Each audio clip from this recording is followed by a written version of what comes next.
Hey class, Mr. Hendricks here. I'm going to talk to you today about the Great Depression, especially the first part that happens under the Hoover administration, which is from 1929 to about 1932. But before I get into that real quickly, I want to just cover something yet again that just continues to be an issue as I'm working through grading a lot of your work over the last several days, and that is just following the directions. Okay, on the directions I've made it very clear that if I have something on a Google Doc, I want you to do the work on that Google Doc, and that Google Doc is what you submit for grading. You open up the Google Doc, again, as I've told you all many times before, you open up the Google Doc in the Google Docs app or in your Google Drive, both of which should be on your iPad. If they're not, they're easy to add. Do the work, and then you submit it for grading. There's no reason to create any additional attachments. There's no reason to make it into a PDF or take a picture of written work and submit that. It's all done on the Google Doc. And it's very simple. The e-text is pretty simple to access, and it's easy. Right now I've got it set up where you don't have to submit anything on Solvus whatsoever. You just use it to look up the work and find the definitions. I feel like our textbook is really easy. In fact, I think the Lexile level is a lot lower than what it's been in years past, so it's an easier read. So a lot of the things that we're doing is just really kind of seeing if you can follow directions or not. And for some reason, there are several people who just simply cannot, right? I mean, my dog is laying next to me and he can follow directions, and he's only 8 months old, right? So who's a good boy? Yeah, if you can follow directions, can't you, bud? All right. So if he can do it, you can do it. Okay. Let me share my screen with you here real quick, and we will get on this. So if you remember where we left off last time, I was talking about how the economy of the 1920s has been really good, but there were some underlying issues. Okay, so not everything is what it seems. Okay, so kind of like the example I used on the iceberg here. One of those things was agricultural overproduction. So during World War I, agricultural production had been high. Herbert Hoover was the head of the Food Administration. We were trying to make sure we had plenty of food for soldiers, and so soldiers borrowed money to increase the amount of fields and to buy new equipment and everything else. And so that, thanks to all that new machinery, those tractors and combines and things like that, farming became very efficient. But because it was so efficient after the war, all those food prices came back down. And with those food prices being back down, you have farmers who are now in debt, that are having to mortgage their farms and things like that. Some farmers are feeling like they're forced to produce more to cover their costs, and honestly, that they're producing more food than what Americans can really eat. So there was a major issue going on there. Second thing was this: uneven distribution of wealth. So with the economic prosperity of the 1920s, the rich just got richer. Okay, I mean, people were making money on the stock market and everything else so much. I mean, they were lighting cigars with $100 bills. I mean, it was crazy. And really, honestly, the poor just got less poor. Okay, the whole concept of poverty is really kind of a moving line. It's really just kind of where we set it, because it's a very relative term. In fact, when you realize that the poorest of Americans are still better off than probably 2/3 of the rest of the world, it's definitely a relative term. And so the wealthiest 1% were earning the same amount of money as the lowest 42%. Okay, so your wealthiest 1% are going to be those that are right here in this little purple sliver here. And they're bringing home, an equivalent amount for their 1% as these 42%. Okay, so it's kind of weird for us to think about with today's dollars, but yeah, the really, really rich people were making $10,000 or more a year. Okay, today we would call that well below the poverty line. So far, for cause of the Great Depression, we've got agricultural overproduction. We have an uneven distribution of wealth. Now there's a third thing. Okay, third thing is this: easy credit. Okay, Americans were in debt. Okay, Americans were using installment buying to buy everything from the Model T to a washing machine and everything in between. And honestly, most Americans did not possess the wealth necessary to pay their bills. So actually kind of a very similar situation to really where we're at today. It was just compounded by some of these other factors that were taking place in 1929.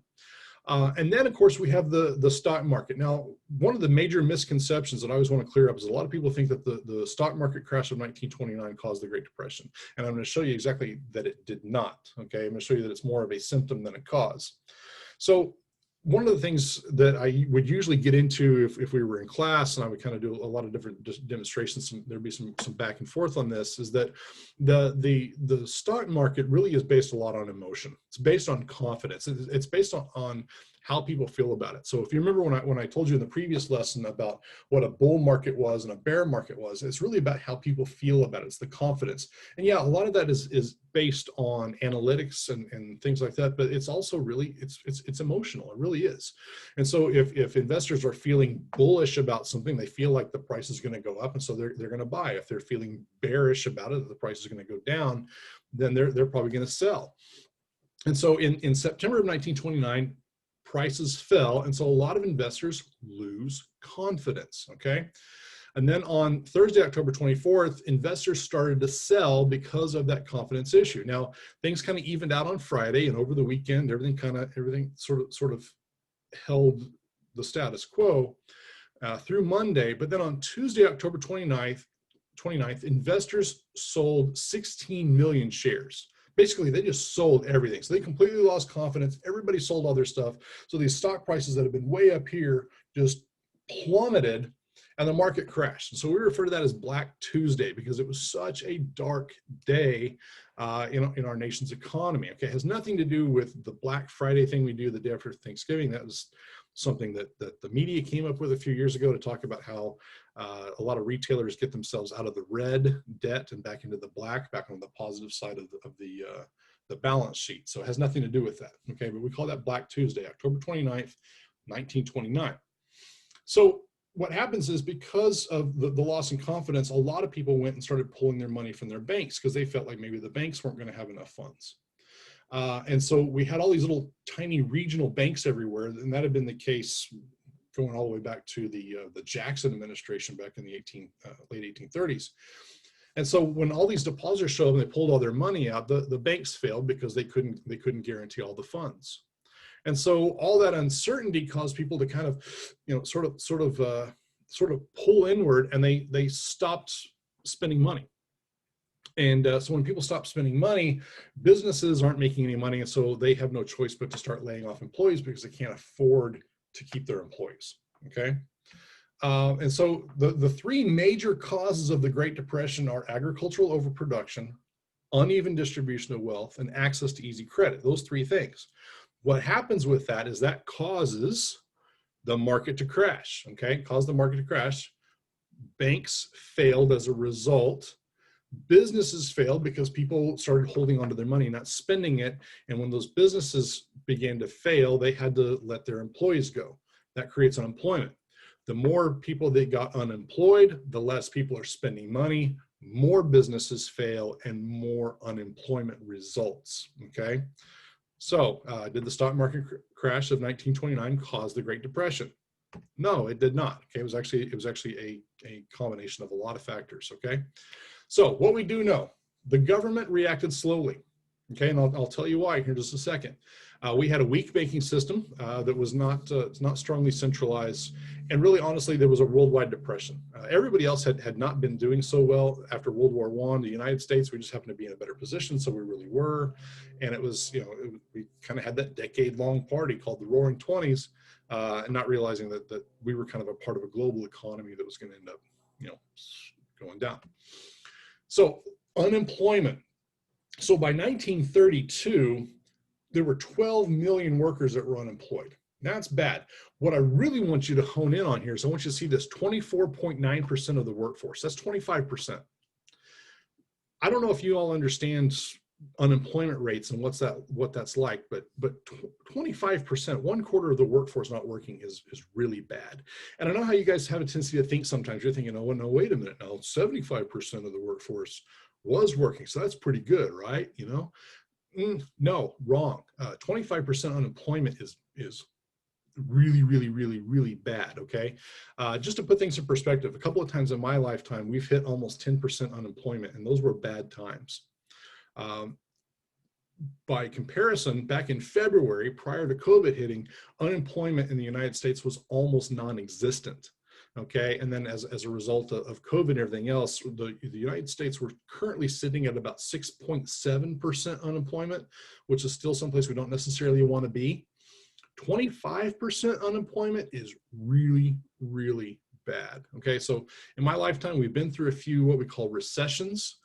We really haven't been through a depression during the last 40 plus years or so, which is really good.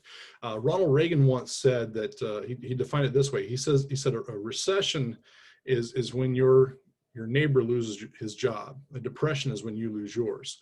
And 25% unemployment is really high. So I know there was a lot of explanation for that, but I really wanted you to understand why 25% unemployment is bad. Of course, they're feeling it worse in the urban areas, and just about every single person is feeling the crunch. Just about everybody in the working class experience either cuts to their hours or their wages. Okay, so everybody's feeling the crunch. So the result is breadlines. People giving away free bread, food, donuts, soup. A lot of places you could stand in line and get soup. Look at these lines. These lines are huge. This is all for the unemployed people. Okay, good thing there wasn't a pandemic going on, because there's not a lot of social distancing happening on that one, right? Okay. So Herbert Hoover, who had only been president for a few months whenever the stock market crashed in October, his initial response is to remain hands off. Okay. Which honestly makes a lot of sense, because there was no reason to think that this was any different from any other economic downturn that we had over the course of the last, really the 120 years leading up to this. There was no reason to think that it was going to be any different. I mean, it was just a natural down cycle, and it was, you just kind of stay hands off, and the economy rights itself, and you get right back to it. There's no reason to think that it was going to be any worse than what it had been before. He asked businesses to volunteer to keep their wages, their unemployment, and their prices the same. I'll go over what happens with that here in just a moment. I'm trying to keep this as short as possible, but there's a lot of information here. And then he did really kind of what is the next logical step, was you reduce taxes, you lower your interest rates, and you create public works programs. We've done it before that, and we've done it several times since. And then lastly, he asked the rich to voluntarily give to charity, and the problem was a lot of them just flat out didn't. Okay, there's a lot of greed out there. And so in 1932, Congress passed the Reconstruction Finance Corporation, or RFC. Really kind of a two-piece to this. One was loans to business owners. We actually refer to this as trickle-down economics. In other words, the loans were supposed to go to business owners who were supposed to just go ahead and keep their people employed, whether they were making anything or not, just pay them. That way that there's money being infused in the economy, and people are going to spend money, and eventually it helps. But the problem is that the loans to these business owners, they just went ahead and kept the money, which is that is really, really bad. There should have been some major punishments for that.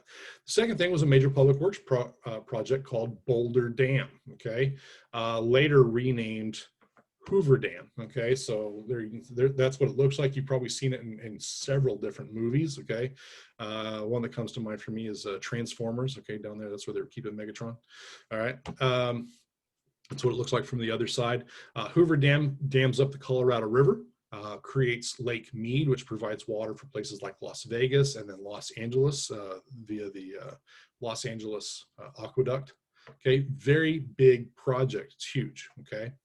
Go back to this real quick. So if I could fault Hoover for anything, he put too much faith in volunteerism and localism, because people just didn't cooperate. They didn't do what they were supposed to. And then, he favored rugged individualism, which makes a lot of sense to me. I mean, when the going gets tough, the tough get going, and they do whatever it is they have to do. They do like Dave Ramsey says, beans and rice and beans. You do what you have to do. And a lot of people just were really used to what their lifestyles were, and weren't really willing at first to make the necessary changes, and that just kind of made things worse. So a lot of people ended up losing their homes, and they moved into shanty towns like this. They put together these little shoddy homes, and a lot of people started referring to them as Hoovervilles, because a lot of people blamed Herbert Hoover for the Great Depression, even though the process had already started by the time he came into office. And again, I think his approach was probably the right one. It just didn't get the cooperation that was necessary. But nevertheless, Hoovervilles, the name stuck. Okay, so if you look at this one, by the way, I don't know if you can see the little girl right there. Okay, feel bad for her. You know, she's somebody's grandmother or great grandmother now. But the outdoor stove, that would be referred to as a Hoover heater. If you were walking around with your pockets pulled out of your jeans, you know, to show that there was like no money in your pockets, they called those Hoover flags. And then if you were sleeping on a park bench covered up by a newspaper, then you were using a Hoover blanket. Okay, so Hoover's name got attached to pretty much everything that was negative at the time, which was really, honestly, it's a little unfair. And then last thing I want to cover with you guys before I sign off on this video is the Bonus Army March, or the Bonus Expeditionary Force. And this takes place in the summer of 1932. Veterans of World War I had been promised a bonus that was not going to be paid out until the 1940s. And the veterans wanted their bonus now because a lot of them were hurting. They needed money. And of course, Congress said, no, we're not going to pay you. And so a lot of these veterans, they referred to themselves as the Bonus Expeditionary Force because they had been a part of the American Expeditionary Force that had gone over to France and fought in World War I. And so they marched on DC and they camped out. They camped out on places along the Potomac River. They camped out on the National Mall. Some of them were camping out on the Capitol lawn. Okay, all right. So here they are. They're camping on the Capitol lawn. And so this is kind of bad from a public relations standpoint. This is really bad for Hoover to have all this going on. I mean, there's a Hooverville on the Capitol lawn. That's not good. And so to kind of do something about it, he calls together some of the military leaders and says, hey, listen, you guys speak their language. Why don't you guys, you know, kind of put together a force and just kind of go out there and just sort of encourage them to move on. Well, some of these overzealous guys, one of them being a future General Patton, really kind of took it to extremes. They went ahead and had their soldiers to fix their bayonets. And it really, the vets saw it as a show of force and really kind of a sign of aggression. And so the next thing you know, you've got current military fighting against military veterans. A riot breaks out, as you see here in this picture. I mean, look, I mean, you got Capitol Police show up. They've got their batons and all this other stuff. This guy's got a pipe. All right, somebody's using the American flag. Just, I mean, it got bad. It was really, really bad.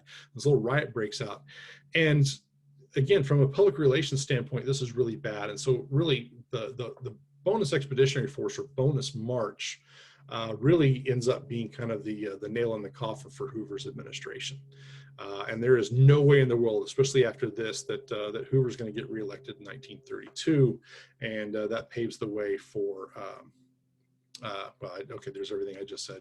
Paves the way for this guy to get elected in 1932, and that's where I will pick up with the next video that I make for you guys. So thanks for paying attention, and thanks for letting me kind of cover some of those housekeeping issues with you guys. I have a feeling if you're watching this, you're probably not one of the ones that does some of the more goofy things like turning in blank work and stuff like that. But I really am proud of you guys, and I'm thankful for y'all hanging in there during this time, because I know it's not the most fun thing. But just keep it up, and just know that you are loved and you are never alone. So see you later. Mr. H out.